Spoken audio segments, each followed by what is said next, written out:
Hey, it's Eurovision time. Robe is on location in Basel, Switzerland with lighting designer Tim Routledge.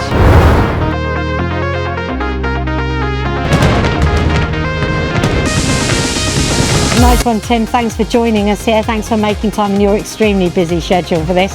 And we're just in the green room at the moment, and we've just taken over Ukraine's space for a quick interview here. Yeah. I'm sure they won't mind. So first question is about, it must be a huge honour to have been asked back to light another Eurovision project after Liverpool in 2023. Yeah, totally. I mean, I was thrilled to do it the first time. I said at the time it was a childhood dream to do the first one. And then to get the call from Swiss national broadcaster SRF to do it for a second time, to pitch. You have to pitch to design the show, so no one hands you the show. So to get a chance to pitch and then win the pitch and be here is, yeah. And to learn, we learned a lot from the first one. It was done in a very different way last time because we were hosting on behalf of Ukraine, so there was like a mix of host broadcaster, whereas this one we're working exclusively for SRF and Eurovision. And yeah, it's just been so much fun to come back and have another go with a completely new design in a new place with new people. It's been a thrill. How do you actually start creating a lighting design of this scale and these dynamics? Yeah, so it's an interesting one this year because we're in the St Jakobshalle in Basel. It's quite a small venue as Eurovision venues go. It's a beautiful venue, it's clean, everything is black. It's crispy on camera, it looks great. In actual fact, when you're working with a venue that's smaller, it's lower as well than Liverpool. Being smaller, it helps my budget go further, which is great. So I can concentrate on more areas with more tech. And then the second part away from the venue is actually the set design, because the set design plays such an important part of this show. One of my first briefs was being part of the team to pick the set designer. So when they're picking the set designer, they want to know if it's feasible lighting wise, how it would work with lighting, etc. It's such an important tool. We watched the pitches and Florian Vida took the limitations of this venue. We have to have a huge ground support system in here because there's not enough weight loading in the roof to achieve this show. And so he used the limitation of having huge ground support legs into turning it into some kind of piece of art, which is how we've ended up with this huge frame, this three-dimensional video frame packed with lights and video. And that's kind of our portrait. It's a portrait into the stage. It frames the stage, and it's almost like a modern proscenium, but an open proscenium into the show. And so my work really starts when Florian's on board, and then our biggest project is the integration of lighting fixtures into this huge set. Biggest features of the set are the transparent screen, which is vast, fills the width of the venue. And that gave me, in Florian's set design, there was a concept of having a three-dimensional grid based on the Swiss grid system. And the first thing I saw that I wanted to do was use these pixel-line strobe fixtures. Inside, so we've made this huge grid out of 1,000 LED batten fixtures, and then a whole bunch of moving lights behind there as well, and other tricks.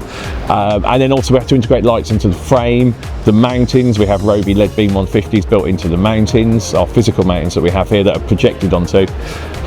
So yeah, it's a whole bunch of integration of LED into the stage floor, a whole manner of things. So it's really a play between the venue, Florian and myself, in how we've packed this room with the playground that we're offering the delegations.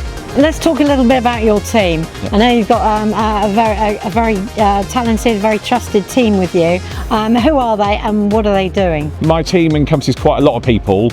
A lot of them did Liverpool, which is great, so a lot of learnings we've taken with us, which is great, and everyone wanted to come back and give it another go. Starting with the lighting crew who installed all of this insane system. We had Neg Lights provide all of our equipment. They were the chosen vendor, which works brilliantly because they're in London as well, so there was much quicker to develop and workshop things. That's led by Keith Duncan, who's my gaffer, who's employed by me. And then there's a huge crew of 20 strong from Neg Earth. We then have our 14 strong follow spot team, who are all also from the UK. and they are looking after the Robo Spot and Follow Me system, and they are here, they're experienced as professional follow spot operators, and they just get how this show works. Then we have video team, video programming, which is led by Sam Lisher, who's my content producer. We have Andy Coates, who's deputy, and then we have Luke Collins and Emily Malone, who are programming the Disguise servers for us and ingesting all the content. And then in front of house, I have my two associates, who are kind of my two right-hand men, which is James Scott and Morgan Evans, who did last time. James looks after the delegations in terms of the communication with them on the floor, and Morgan goes to the viewing room and takes all the notes in the viewing room after rehearsals. But Morgan's also responsible for the defence system, the building of the previs, and etc., all of those kind of things. And James is more on the performance side with me. And then front of house control, we have Alex Mildenhall and Tom Young on moving lights, Mark Nicholson on key lights, and then Louisa Smurthwaite on follow spot calling, working closely with Mark, and then my two overnight programmers of Alex Passmore and Martin Higgins. So it's quite a huge team to manage and look after. How much input do you get from each delegation? Yeah, we get quite a lot. So in January, we send kind of the playbook, which is a tour around the rig of what's available to them. Not in massive technical detail, but more in, there's 100 lights on the floor here and they're hybrid beams, because we might not have solved the supplier by that point, but we know that it's going to be a hybrid beam. We know it's going to be a strobe here. So we don't give them the actual specifics of every fixture, but what we do give them, and this for the first time, is we've given them a full 3D animation of every element of the lighting rig. So they can see what moves, how it moves, they can see where the lighting fixtures are in relation to the stage and their performance. So we gave them the playbook, and from then they get 2 months to work on their creative. Then we all meet in Basel. We have 20-minute speed date with every delegation, which is one of the most fun parts of the process. Is we've looked at the plans forever, we know what we've put in here. Do the delegations love what we've done and want to use it? And that's really cool. We have like Finland sent us this document saying, we love your lights, we love your trusses, we love how this moves, you know, and you know that you maybe have done a good job at that point of what they're looking for. So we sit with them for 20 minutes to talk about camera, lighting, special effects, video content, and how all that works together, what big crop they might be bringing. But that's done for 20 minutes for all departments in one go, and then we don't speak to them again until they arrive here, really. Wow. There are notes passed to us through the contest team. Documents may arrive, or new rehearsal tapes may arrive and stuff, but we then go away and program it and create the stand-in tapes with stand-ins here, and we send those tapes out saying, is this what you were thinking? All based on that 20-minute Based on that 20-minute conversation, yeah. And, wow. And any documents they've given us, which could be really detailed documents, could just be mood boards. Every delegation presents, there's no set way of them presenting their information. Some people have a real clear vision and present it really well. So others have a clear vision but don't know how to present it, and some just say go for it. So yeah, it's very different for every single delegation. It's fun, you get to collaborate and do some really cool stuff. Sure, it's also like quite a tall order to keep 37 people. It is, it's a really tall order. Happy. You know, and there's 37, everyone knows what working with one creative director can be like. Working with 37, plus our own creative director, Sasha, and her needs for her show, because she's looking after the halftime acts, the show acts, the host, all of those elements also have creatives built around them. And so yeah, you're dealing with the wishes and wants of everybody and trying to facilitate all those things. We have a big laser system that I'm managing with ER Productions. We have LED wristbands from Pixmob. We have 3D projection. There's all these other creative elements that are brought into the mix. And how about the biggest creative challenges?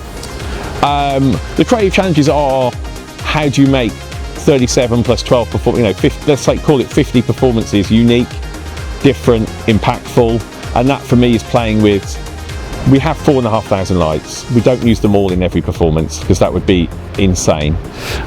It's picking the right tool for the right job for each performance. It's looking at, when you do a normal TV show, you might have half an hour to light it. You do a performance on a Saturday night. Whereas here, we spend a couple of months looking at performances. So the reason it's so precise, it's the creative challenge of making every shot look brilliant. And we work with a system called Live Edit, which controls all the cameras.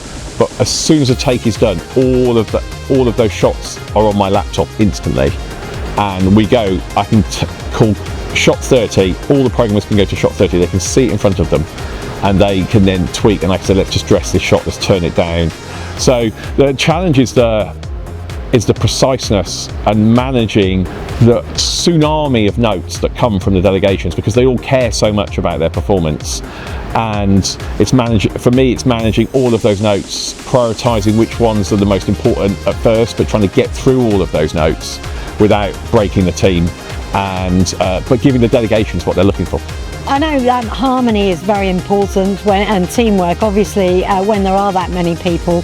But apart from that, what do you actually look for character-wise when you're putting a team like this together? I think on a show like this, you've got to want to do it. Like, we're a month in previews, we're a month here, the lighting crew are here for 6-7 weeks. You've really got to want to do it, and you've really got to want to be precise and have the enthusiasm, not take notes personally, because notes get thrown at us from delegations, things that we wouldn't normally see. They look at every single frame of every performance, the delegations, and the whole of Eurovision is about preciseness, and you've got to want to put the energy in from the first second all the way to the end, and want to do the best job you possibly can. And all of my team have that in spades, and are still having a good time. We're still having fun, we're still laughing with each other, we haven't murdered each other. People want to do Eurovision. It's the pinnacle show of production in the world, really. It's the biggest TV show in the world. And so, yeah, if you're prepared to keep smiling and have a laugh with it, then it's the perfect kind of combination for this show.